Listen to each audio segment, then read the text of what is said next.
Delhi high court ने अपने एक अहम फैसले में कहा है कि जब पति अपनी पत्नी को अपने किसी मतलब के लिए इस्तेमाल करता है तो पत्नी को तलाक लेने का अधिकार मिल जाता है। दिल्ली हाई कोर्ट ने क्रुएल्टी के बेसिस पर एक कपल को डाइवोर्स का आदेश दिया और कहा कि पति ने अपनी पत्नी को एक विदेशी पत्नी के रूप में इस्तेमाल किया है, जो कि पत्नी पर एक अत्याचार है।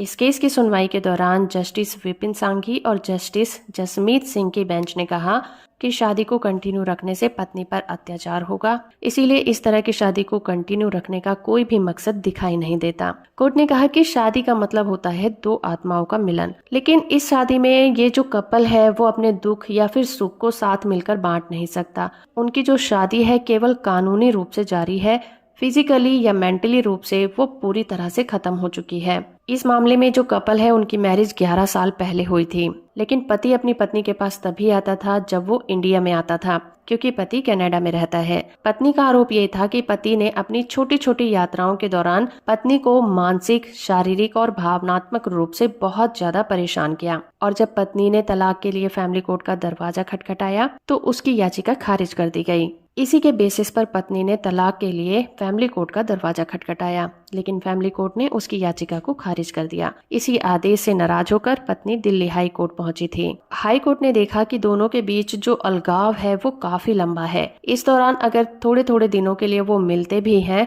तो भी एक दूसरे को परेशान ही करते हैं। ये शादी पूरी तरह से खत्म हो चुकी है और अब इसमें सुधारने की भी कोई गुंजाइश नहीं रह गई है। इससे पहले कि पति ये कहे कि शादी बहुत अच्छी है और पत्नी केवल अपने पिता के दबाव में ऐसा कह रही है, ये बिल्कुल ही गलत होगा, और कोर्ट ने पति की सारी दलीलों को खारिज कर दिया। दिल्ली हाई कोर्ट ने यह फैसला सुनाया कि इस केस में जो पति था वो अपनी पत्नी के लिए बहुत ज्यादा क्रूएल था, इसीलिए उनकी शादी को खत्म किया जाता है। जब वीडियो इन्फॉर्मेटिव है तो आप इसे लाइक, शेयर और चैनल को सब्सक्राइब करना बिल्कुल मत भूलिएगा।